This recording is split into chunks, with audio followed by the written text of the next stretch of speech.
Students, आज हम पढ़ रहे हैं अपना हिंदी व्याकरण का क्लास 8 का लेसन नंबर 8, जिसका नाम है प्यारे बच्चों शब्द भंडार। तो आइए प्यारे बच्चों इस लेसन को शुरू करते हैं। इसमें सबसे पहले देखते हैं हम पर्यायवाची शब्द। वे शब्द जो लगभग एक समान अर्थ प्रकट करते हैं उन्हें पर्यायवाची या समानार्थी शब्द कहते हैं। क्या होते हैं पर्यायवाची या समानार्थी शब्द? जो लगभग एक ही अर्थ प्रकट करते हैं उन्हें हम क्या कहते हैं प्यारे बच्चों? पर्यायवाची शब्द। तो आइए प्यारे बच्चों यहाँ कुछ पर्यायवाची शब्द के उदाहरण सहित दिए गए हैं, इनको पढ़ते हैं और समझते हैं। इसमें पहला है आशु। आशु के और क्या क्या हम नाम दे सकते हैं? घोड़ा, तुरंग, घोटक और है। इसी प्रकार से अहंकार, अहंकार को हम क्या कह सकते हैं? घमंड, अहम, गर्व और अभिमान। ये क्या है इसके अन्य नाम अर्थात पर्यायवाची शब्द या समानार्थी शब्द जो कि लगभग समान अर्थ प्रकट करते हैं। असुर, दानव, धनुष, राक्षस। इसी प्रकार से अध्यापक, शिक्षक, आचार्य, गुरु। नेक्स्ट है अतिथि, मेहमान, पाहुन, अभ्यागत, आगंतुक। नेक्स्ट है अमृत, सुधा, पीयूष, अम्य, अमी। नेक्स्ट है तालाब, सरोवर, तड़ांग, सर, ताल। नेक्स्ट है तट, कूल, किनारा, कगार। नेक्स्ट है दशा, अवस्था, स्थिति, हालत और परिस्थिति। नेक्स्ट है इंद्र, सुरपति, देवराज, देवेंद्र, पुरंदर, सचिपति। नेक्स्ट है दास, सेवक, भृत्य, अनुचर, नौकर।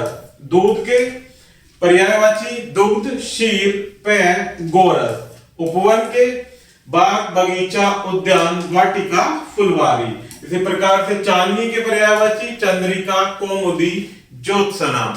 नेक्स्ट है चतुर, कुशल, दक्ष, निपुण, प्रवीण, पटु। अरण्य के जंगल, वन, कानन, विपिन। आंख के पर्यायवाची नैन, नेत्र, लोचन और चक्षु। आकाश के आसमान, नभ, गगन, व्योम, अंबर। दुख के पीड़ा, व्यथा, कलेश, संताप। और देव के पर्यायवाची देवता, सुर, अमर, विबुध। उद्देश्य के लक्ष्य, प्रयोजन, ध्येय, मकसद, इरादा। धनुष के धनु, चाप, कमान। उन्नति के पर्यायवाची विकास, उत्थान, तरक्की और प्रगति। इसी प्रकार से परमात्मा के प्रभु, ईश्वर, भगवान, ईश।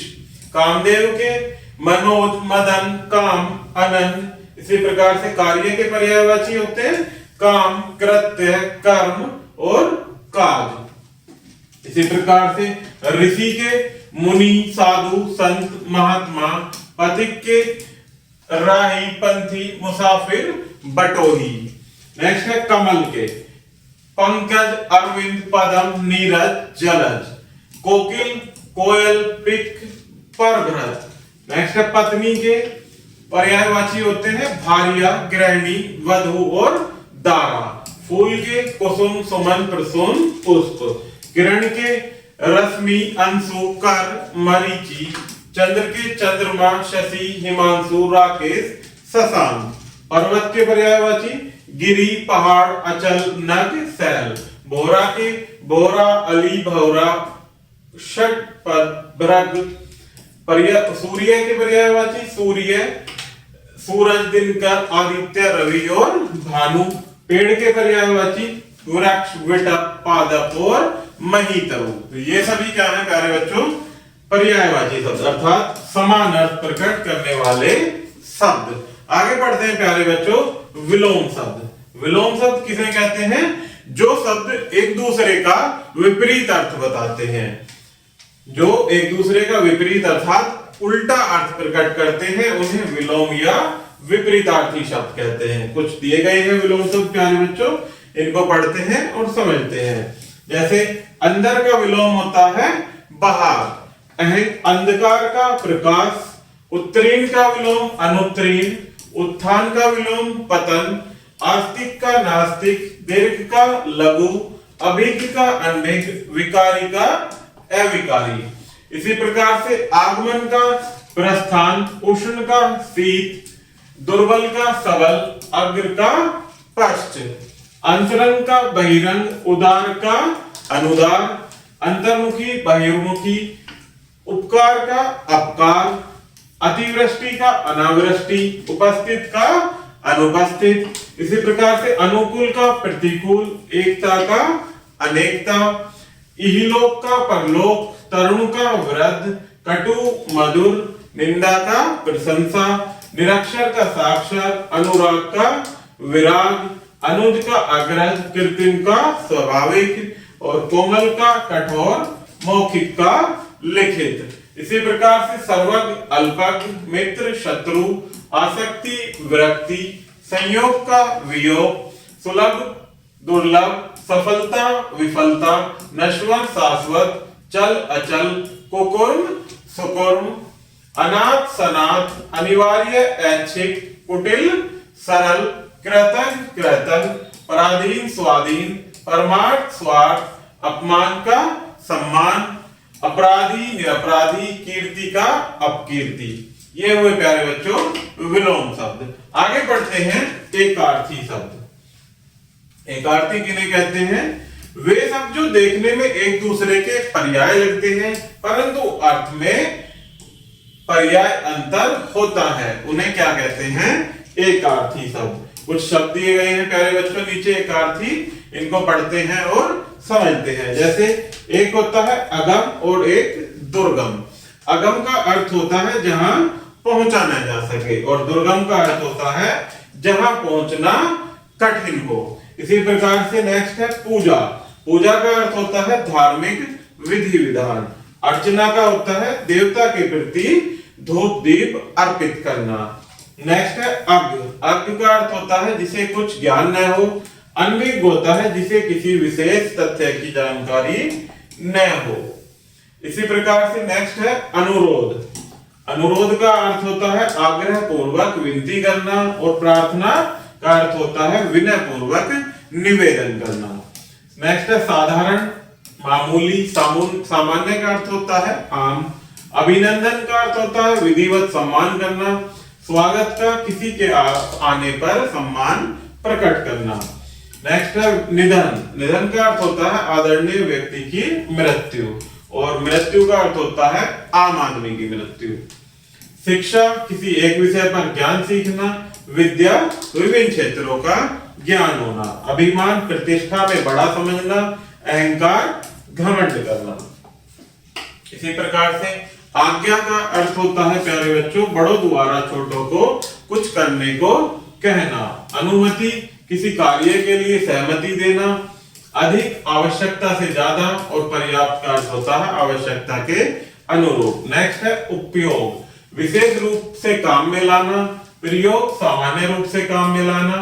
नमस्कार का अर्थ होता है समान अवस्था वालों के लिए। नमस्ते सभी छोटे बड़ों के लिए।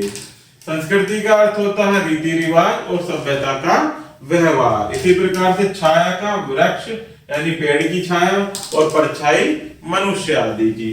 अनुभव व्यवहार से प्राप्त करना। अनुभूति संवेदना से प्राप्त करना। सेवा किसी को सुख पहुंचाने वाला कार्य। शुश्रूषा रोगी तथा दुखी व्यक्ति की सेवा। कृपा का अर्थ होता है किसी की सहायता। दया का अर्थ होता है दुखी व्यक्ति को देखकर पिघलना। इसी प्रकार से आविष्कार नई वस्तु का निर्माण। अनुसंधान पहले से उपस्थित किसी वस्तु के बारे में नए तथ्यों की खोज करना। निर्णय का अर्थ होता है फैसला। न्याय उचित फैसला। भय डर। आशंका कुछ होने की संभावना। आदि मानसिक रोग अर्थात चिंता। व्याधि शारीरिक रोग जैसे बुखार। पुस्तक सामान्य पुस्तक। ग्रंथ महत्वपूर्ण पुस्तक। भेंट बड़ों को देना। उपहार बराबर वालों को दिया जाने वाला। भक्ति ईश्वर गुरु आदि के प्रति पूज्य भाव। श्रद्धा श्रेष्ठता के कारण सम्मान का भाव। आगे बढ़ते हैं प्यारे बच्चों अनेकार्थी शब्द। वे शब्द जो अनेक अर्थ प्रकट करते हैं उन्हें अनेकार्थी शब्द कहते हैं। किन्हें? जो शब्द अनेक अर्थात बहुत सारे अर्थ प्रकट करते हैं वही क्या कहलाते हैं? अनेकार्थी शब्द। तो प्यारे बच्चों, यहाँ कुछ अनेकार्थी शब्द दिए जा रहे हैं, इनको ध्यानपूर्वक पढ़ेंगे और समझेंगे। जिसमें पहला है ताप। ताप का अर्थ होता है गर्मी, धूप और ग्रीष्म। इसी प्रकार से तीर का अर्थ होता है किनारा, बाण या समीप। दंड का अर्थ होता है लाठी, सजा या एक प्रकार का व्यायाम। नेक्स्ट है अमृत। देवता, स्वर्ण, पारा, दूध, जल या घी। उपचार, इलाज, उपाय, स्वागत, सत्कार या सेवा। नेक्स्ट है पंख। पक्ष। पक्ष का अर्थ होता है पंख, दल, पखवाड़ा या सरव। कर, हाथ, किरण, टैक्स, हाथी की सूंड। नेक्स्ट है कल। कल का अर्थ होता है मशीन, आवाज, बीता या आने वाला दिन या चैन। काल, मृत्यु, समय, मृत्यु के देवता। नेक्स्ट है कला, एक विषय, गुण, चंद्रमा की कला या आर्ट। नेक्स्ट है कर्ण। कान, कुंती का बेटा, समकोण त्रिभुज की लंबी भुजा। नेक्स्ट है कोश। इसका अर्थ होता है खजाना, फूल का भीतरी भाग या भंडार। नेक्स्ट है कृष्ण। काला, वासुदेव, कृष्ण पक्ष। नेक्स्ट है बाल। बच्चा, केस, गेहूं आदि की बाल। ये भव, संसार, उत्पत्ति, शिव। नेक्स्ट है घट। घड़ा, शरीर, कम होना, हृदय।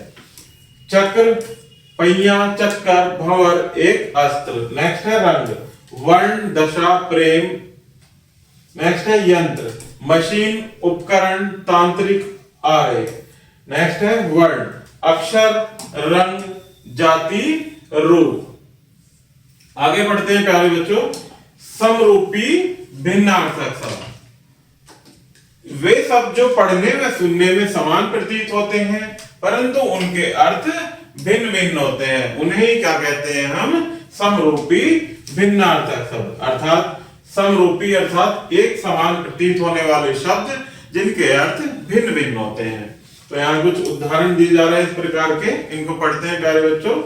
इसमें पहला है अचल और अचला। इनका अर्थ होता है पर्वत और पृथ्वी। इसी प्रकार से नेक्स्ट है आदि और आदि। आदि का अर्थ होता है प्रारंभ या इत्यादि और आदि दूसरे का अर्थ होता है अभ्यस्त। अस्त्र और अस्त्र, इनका अर्थ होता है हथियार या छिपना। नेक्स्ट है उदार और उधार। उदार होता है बड़े दिल वाला, उधार होता है ऋण के रूप में दिया गया धन। नेक्स्ट है कोर या कोर, किनारा, कोना या ग्रास और निवाला।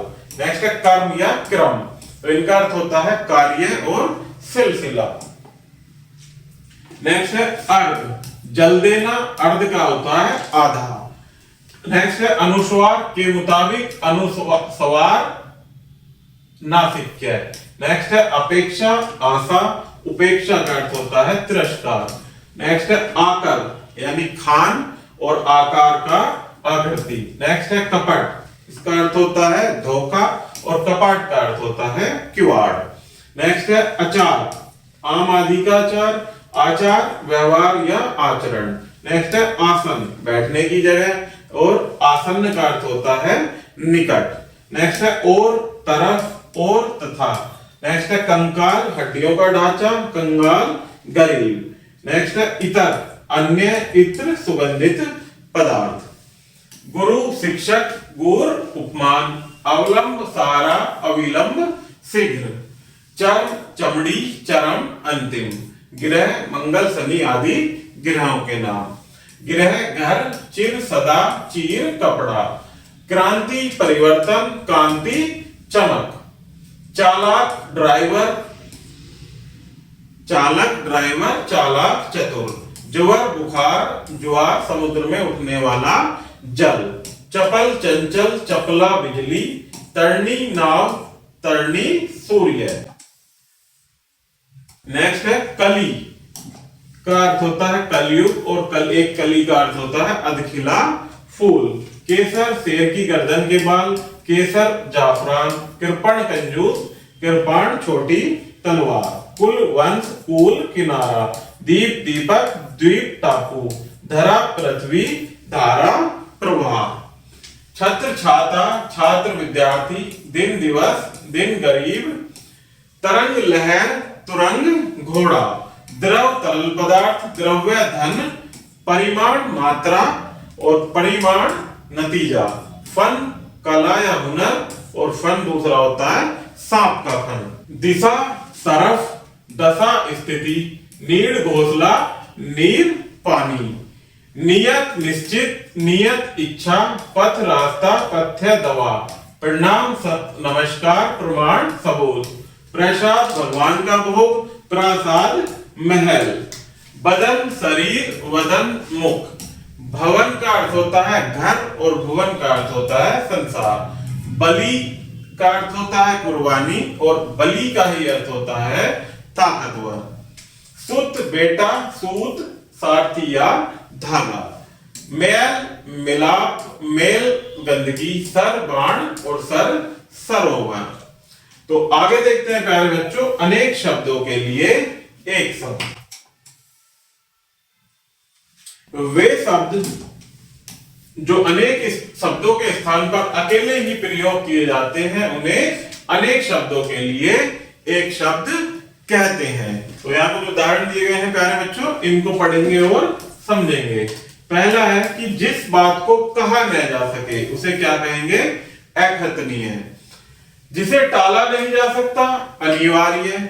जो किसी के पीछे चलता हो अनुयायी। जहां जाया न जा सके अगम्य। जिसे पहले पढ़ा न हो अपठित। अनेक राष्ट्रों से संबंधित अंतरराष्ट्रीय। जिसकी कल्पना न की जा सके अकाल्पनिक। जिसे जीता न जा सके अजय। अंदर की बात जानने वाला अंतर्यामी। जो क्षमा न किया जा सके अक्षम्य। जो किसी के अधीन न हो स्वतंत्र। जो थोड़ा जानता हो अल्पज्ञ। जो धर्म का कार्य करे धर्मात्मा। बिना वेतन के काम करने वाला अवैतनिक। इंद्रियों को जीतने वाला जितेंद्रिय। जिसे देखा न जा सके अदृश्य या परोक्ष। जहां अनाथ रहते हो अनाथालय।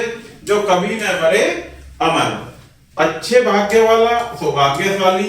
अत्याचार करने वाला अत्याचारी।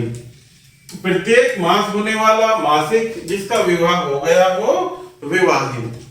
मांस न खाने वाला शाकाहारी। जो कभी बूढ़ा न हो अजर। दूर की सोचने वाला दूरदर्शी। जिसे पाना सरल हो सुलभ। 100 वर्षों का समूह शताब्दी। जहां जंगली पशु स्वतंत्रता पूर्वक रहते हो अभ्यारण्य।